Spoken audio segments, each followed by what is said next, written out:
O que o movimento a favor da hidroxicloroquina e o movimento anti-vacina têm em comum? A hidroxicloroquina simboliza bem o governo do seu Jair. Ambos não funcionam e contrariam a ciência.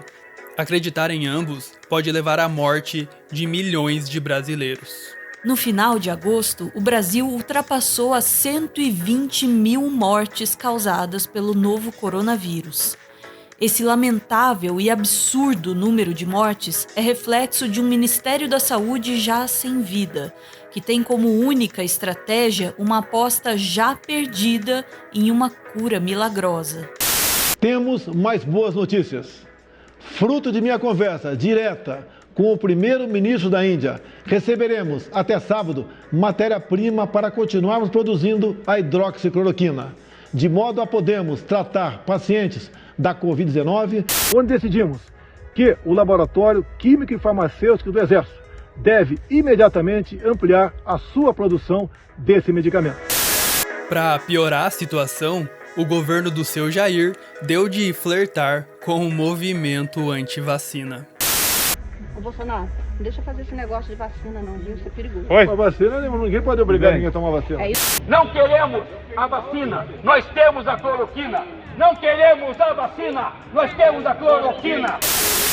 Ter a simpatia do seu Jair e dos seguidores dele não é a única coisa em comum entre o movimento a favor da hidroxicloroquina e o movimento anti-vacina. Ambos surgiram após artigos científicos terem ignorado uma premissa básica da ciência. Correlação não implica necessariamente em causalidade. Imagine que uma sorveteria vende mais sorvetes em dias quentes. Quanto maior a temperatura, mais sorvetes ela vende. Ou seja, as duas coisas estão correlacionadas. A gente pode dizer que o aumento na venda de sorvetes ocorreu por causa do aumento de temperatura. Nesse caso, a correlação tem origem em uma causalidade. O aumento da temperatura causou um aumento na venda de sorvetes. Mas a gente não pode dizer que o aumento de vendas de sorvete causou um aumento de temperatura. Em alguns outros casos, dois fenômenos podem estar correlacionados, mas nenhum deles causar o outro. Essas são as chamadas correlações espúrias, casos em que a correlação não implica em nenhuma causalidade. O livro Spurious Correlations traz vários desses exemplos. Por exemplo, existe uma correlação entre o número de pessoas que morreram afogadas em piscinas nos Estados Unidos e o número de filmes do Nicolas Cage.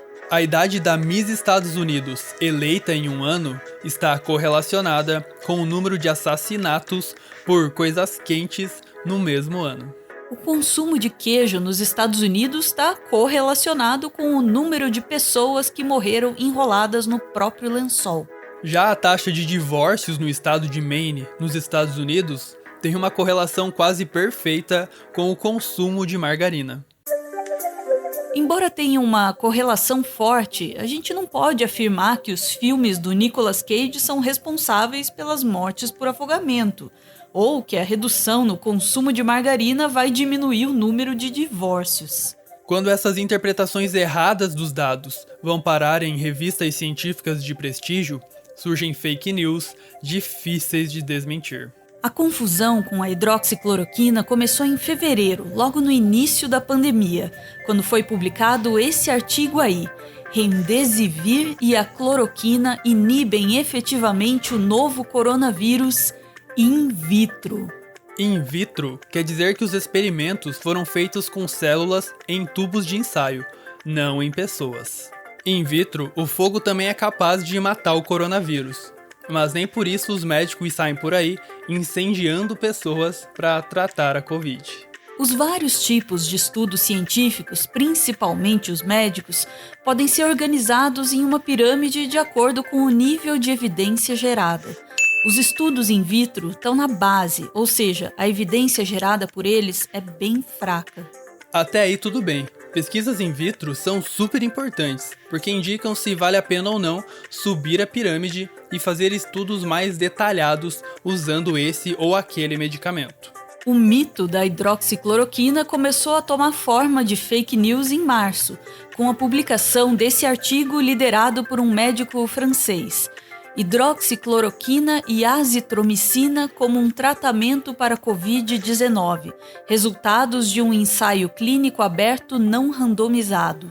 Esse estudo foi feito com apenas 36 pessoas, das quais 20 receberam o tratamento com hidroxicloroquina combinada com a azitromicina. É muito pouco para afirmar que um medicamento é eficaz contra uma doença. Quanto menor é a amostra, nesse caso o número de pacientes testados, maiores as chances de você encontrar uma daquelas correlações espúrias malucas. Além disso, o estudo foi aberto, ou seja, tanto os pesquisadores quanto os pacientes sabiam quem estava tomando o medicamento e não um placebo. O estudo também foi do tipo não randomizado, o que significa que a definição de quais pacientes iriam tomar o medicamento não foi feita de maneira aleatória.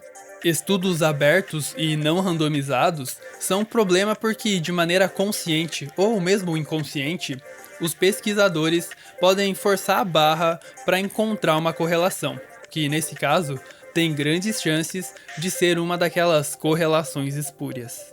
O ideal é que estudos desse tipo sejam feitos com muito mais pessoas e que seja um estudo do tipo duplo cego randomizado.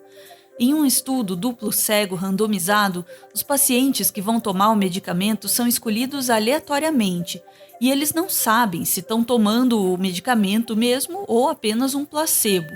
Os pesquisadores também não administram o medicamento, eles só analisam os dados. Esse estudo francês esteve longe de gerar boas evidências. O grupo controle, que deveria ter sido determinado aleatoriamente para tomar um placebo, não recebeu nada. Aliás, o grupo controle era formado por pessoas que se recusaram a tomar a hidroxicloroquina. O grupo controle estava tudo, menos sob controle. O líder dessa pesquisa foi o polêmico francês Didier Raoult, que já há muito tempo é contestado por seus colegas cientistas por não seguir o método científico de maneira correta. Em maio, Didier voltou a defender o uso da hidroxicloroquina em um artigo científico, agora em um estudo observacional. Eles apenas fizeram um levantamento de dados hospitalares e contaram quantas pessoas tinham melhorado após tomar a hidroxicloroquina. Assim como o estudo anterior, as conclusões tiradas desse estudo também têm várias falhas. Todos os pacientes analisados tinham tomado hidroxicloroquina. Alguns melhoraram, outros não. Mas eles não olharam para aqueles que não tomaram hidroxicloroquina e também melhoraram. Ignorando esse tipo de dado, o resultado foi mais uma correlação espúria. Além disso, quando a gente olha para a idade dos pacientes, a gente vê que as pessoas que melhoraram eram mais jovens, tinham cerca de 42 anos, enquanto as pessoas que não melhoraram ou até pioraram eram mais velhas, com aproximadamente 69 anos. Os resultados indicam que a melhora tem uma correlação muito mais forte com a idade do paciente do que com o uso da hidroxicloroquina. O estudo não randomizado e o estudo observacional, liderados pelo pesquisador francês, estão no meio da pirâmide de evidências, não gerando evidências científicas tão fortes assim. Nesse caso, os dados dos estudos até parecem estar corretos, mas a interpretação e a conclusão tiradas desses dados é que se tornaram fake news. Fake news que se espalharam mais rápido que o coronavírus, quando o Donald Trump não só defendeu o uso da hidroxicloroquina, como também afirmou estar tomando como forma de prevenção. No Brasil, claro, não foi diferente. Nós e as EMAs ainda sofremos com o governo do seu Jair defendendo o uso desse medicamento. Não tem comprovação científica que seja eficaz, mas também não tem comprovação científica que não tem comprovação eficaz. Nem que não tem, nem que tem. Na verdade, seu Jair, tem sim comprovação científica que não tem comprovação eficaz, seja lá o que isso signifique. No topo da pirâmide de evidências está a meta-análise, que usa análises estatísticas robustas para avaliar de maneira integrada os vários estudos já feitos. No final de agosto, saiu um estudo desses, abrangendo mais de 30 mil pacientes hospitalizados. A conclusão do estudo foi essa: a hidroxicloroquina sozinha não está associada à redução de mortalidade de pacientes hospitalizados, mas a combinação de hidroxicloroquina com azitromicina aumentou a mortalidade desses pacientes. Aos poucos, o mito da hidroxicloroquina vai sendo derrubado no mundo da ciência. O problema é que deve demorar um tempo para ele ser derrubado no mundo aqui fora. O ex-médico Andrew Wakefield é responsável por uma das maiores fake news científicas baseadas em uma correlação espúria. Em 1998, ele publicou um artigo na prestigiada revista The Lancet, que deu origem ao movimento anti-vacina. Esse artigo relatava os casos clínicos de 12 crianças que tinham problemas gastrointestinais e alterações de comportamento. 9 dessas crianças foram diagnosticadas com autismo. Dessas 9 crianças, 8 tinham tomado a vacina tríplice viral, que nos protege contra sarampo, cachumba e rubéola. A partir desses dados, o médico deu um salto lógico tão grande que certamente ganharia a medalha de ouro nas Olimpíadas da Estupidez. A conclusão de Wakefield foi a seguinte: se todas essas crianças que têm autismo tomaram vacina, então vacinas causam autismo. O ex-médico só esqueceu de incluir nas análises todas as outras milhões de crianças que tomaram a vacina tríplice viral e não possuem autismo.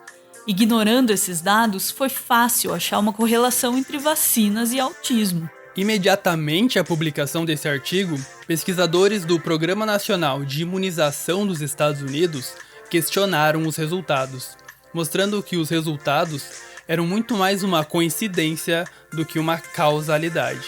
O diagnóstico do autismo costuma ocorrer a partir de 1 ano e meio de idade, período que coincide com a segunda dose da tríplice viral. É como dizer que assistir Galinha Pintadinha causa autismo, porque a maioria das crianças que foram diagnosticadas com autismo assistiram a Galinha Pintadinha.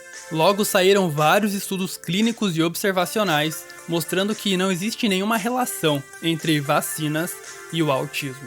Tempos depois, foi descoberto que a correlação espúria do estudo de Wakefield ligando vacinas ao autismo não foi fruto apenas de uma má interpretação, mas também de manipulação dos dados. Wakefield escolheu a dedo as crianças que fariam parte da pesquisa. Uma das crianças chegou a ser transferida de um centro médico para outro para que pudesse fazer parte do estudo. Wakefield fez tudo isso por dinheiro. Ele recebeu 55 mil libras de advogados que queriam ganhar dinheiro processando fabricantes de vacinas. Somente em 2004 que a revista The Lancet admitiu que o estudo de Wakefield tinha erros graves. No mesmo ano, 10 dos 12 coautores do artigo admitiram que não é possível fazer nenhuma associação entre vacinas e autismo. Mas aí o estrago já estava feito. Somente em 2010 é que o The Lancet retraiu totalmente o artigo e o próprio Wakefield. A retração no mundo científico é equivalente ao cancelamento no mundo da internet, com a diferença que no meio científico a pessoa é cancelada permanentemente.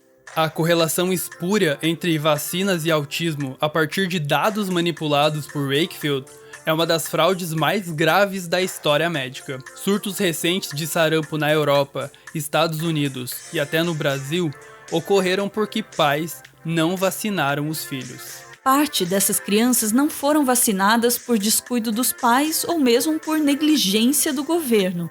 Outra parte porque os pais ainda acreditam que vacinas são perigosas. Já existem evidências robustas, geradas por meta-análises, de que vacinas não causam autismo. Em tempos de negacionismo científico, é importante dizer o óbvio. O Nicolas Cage não tem nada a ver com o afogamento de pessoas que caem em piscinas. Consumir menos margarina não vai fazer com que menos casais se divorciem. Não existem evidências científicas de que a hidroxicloroquina funciona contra o novo coronavírus. Vacinas não causam autismo. Aliás, a campanha de vacinação contra o sarampo foi prorrogada até o dia 31 de outubro. Se você tem entre 20 e 49 anos e ainda não tomou, compareça ao posto de saúde mais próximo para verificar sua situação. Mesmo quem já tomou uma dose na infância deve tomar uma de reforço. Vacinas salvam vidas, não só a sua, mas de todas as pessoas que você ama.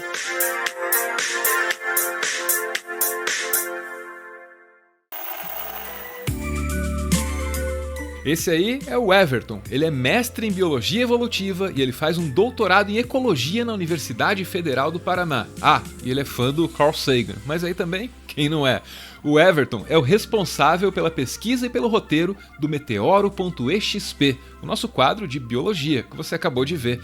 E o Everton também tá lá no Twitter com mais conteúdo sobre biologia, geralmente agregado na hashtag BiothreadBR, que tá aparecendo aí na tela. Eu ouvi dizer que o Everton fica feliz compartilhando um pouco do que ele conhece com vocês. Então, vocês podem colar lá no Twitter, se vocês quiserem.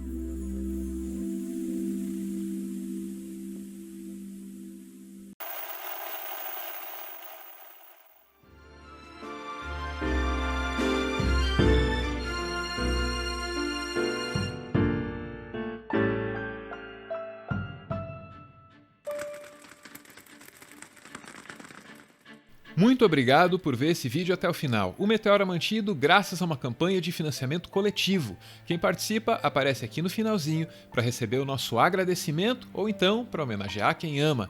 É o caso do Hélio, que manda uma homenagem para Giovana. No dia 20 de setembro, ela faz 12 anos, diz o Hélio.